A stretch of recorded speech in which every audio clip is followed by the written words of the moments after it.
I think the natural place to start is with you, Kieran, and Chelsea. Can you tell us how much money have they actually made from winning this competition? Because before it started, all anybody talked about was there's going to be a lot of money for the winner. Where's it going to come from? And it all seemed like a lot of smoke and mirrors.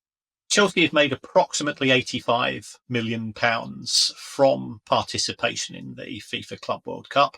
To put that in context, last season they generated 81 million from ticket sales from all of the matches that took place at Stamford Bridge in front of 40,000. That's Premier League matches, FA Cup matches, other cup matches, and so on. So it is quite transformational. It's certainly worth pursuing from the boardroom's point of view.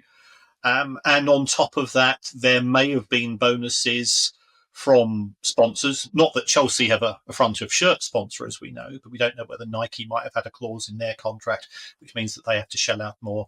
So yes, very good for them indeed.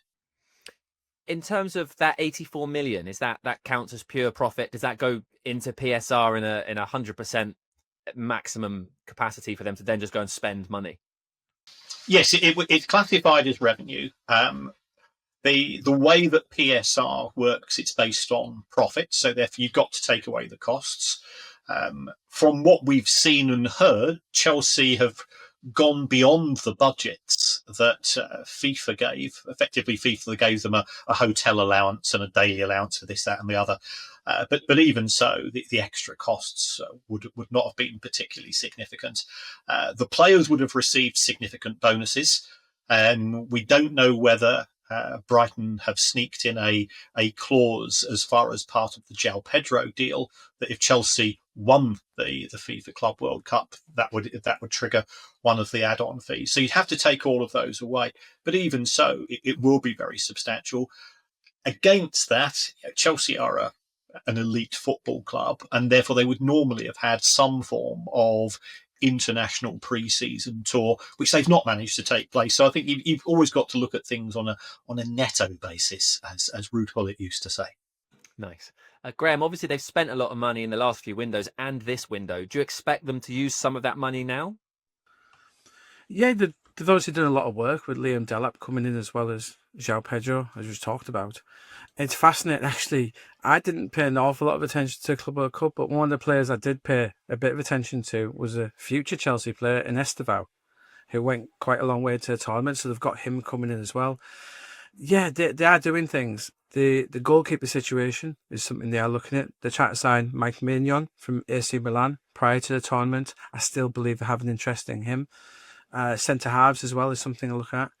And although they've already signed Liam Delap and João Pedro, let's keep an eye on the Nicholas Jackson situation. I have been told by sources close to the club that if Nicholas Jackson was to leave, Chelsea will bring in another striker this window.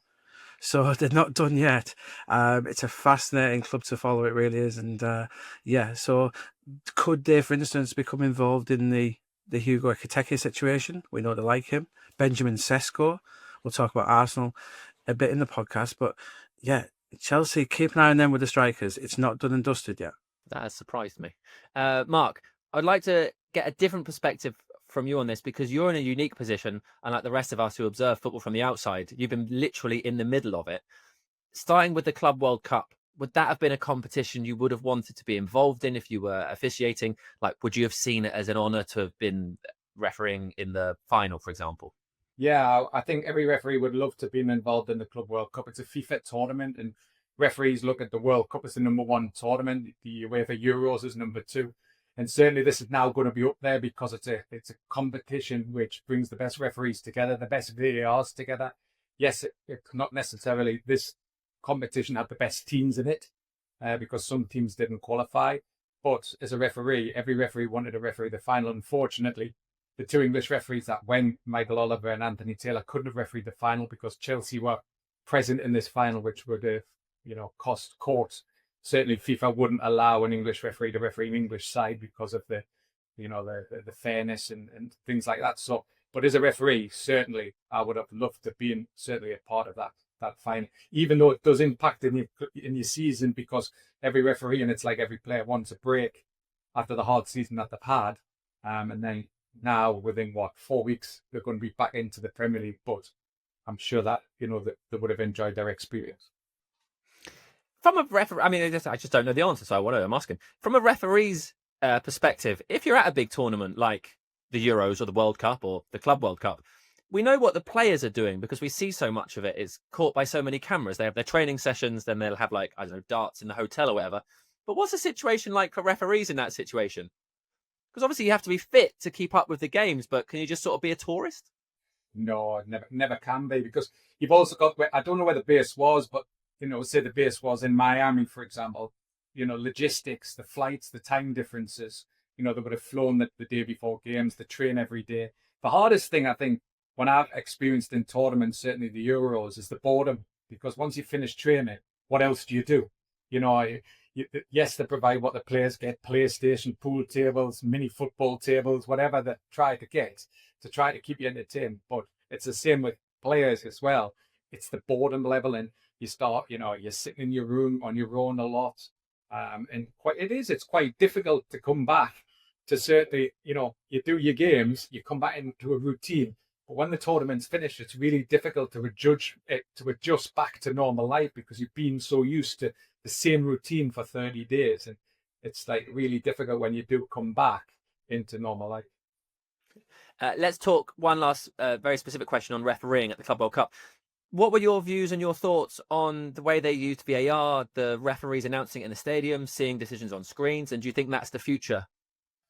Yeah, I think we all want transparency. We've been talking about it for so long. I think what we've judged VAR on a lot is what we see in the Premier League, which is, isn't the most ideal situation. I think we've seen so many flaws. We've seen so many mistakes. Yes, it's still a human.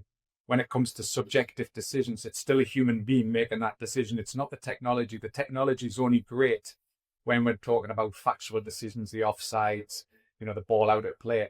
But when we're still talking about subjective decisions, there were just less subjective decisions for the VARs to deal with. So it didn't really have the talking points. I do like the referee, talking about the decision. I think it needs to be a bit more, not robotic. I think what we see at rugby, where it's an open conversation between the VAR and the referee, I think that's a step that we need to look at, because it's nice that you can just hear them naturally talk. I don't want it so where it's staged. It feels it's staged when they're pressing the button.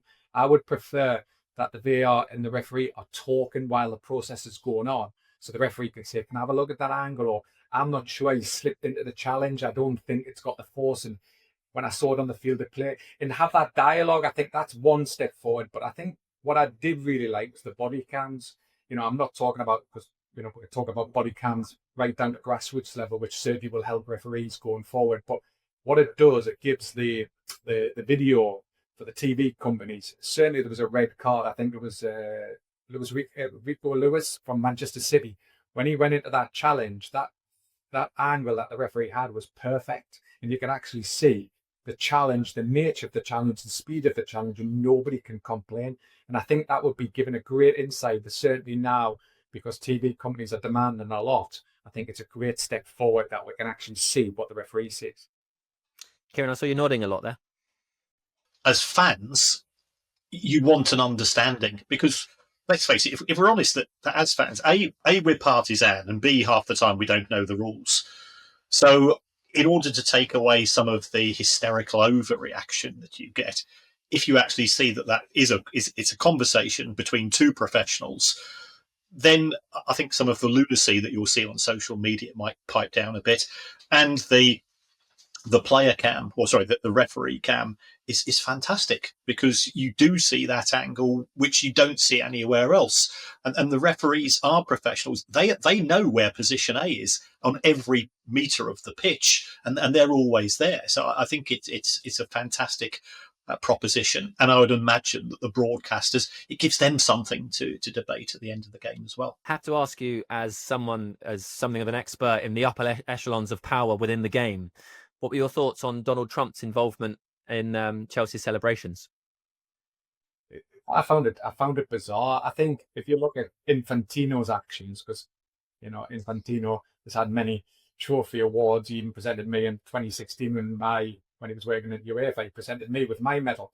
But he knew what to do. And I don't think he briefed Donald Trump what to do. And I think he was caught in a situation which he couldn't move because it would have looked worse after that. He had a window of opportunity to get out of the photo. And I think it ended up, and I think it was a bit unfortunate. I think, does Donald Trump wanted to be there? I'm not sure he did. I think it was just one of them moments where he wasn't briefed correctly. But it was interesting, watch Cole Palmer's reaction. It was hilarious. Behind, what the hell's he doing? And I think the players knew he shouldn't have been there. They probably could have delayed the trophy lift, but it just happened in that split second. And I think when we see it, we'll all see the photos, but if you really watch it, I think he's just caught in a minute of that, freezing moment. And I think, Chelsea should have had the opportunity, and I think to look at that further on, how they present the trophy, because it's easy at Wembley. It's easy at some ground when for example, at the San Siro, and it was a lot easier in the San Siro. When it's based on the pitch, it never feels, that trophy award never feels as glamorous. And it seems to be always having problems when it's staged on the pitch, but all stadiums can have the luxury like Wembley do still with them steps. Yeah, it's a very good point. I always feel like when players receive the trophy on a stadium pitch, and then they walk like 5 meters with it, waiting to lift it with their teammates. Yeah, but it always feels like because they've got it. Yeah, but it's got its benefits, because at Wembley, for example, in 2016, and on one side you had the Crystal Palace fans that were booing us and giving us a lot of earache going up to get me medal. And as I was coming back down, I had Manchester United fans who were unhappy about something. So I was going up one side getting abused. I'm coming back down the opposite side getting abused. I think, you know what? It would have been better on the pitch.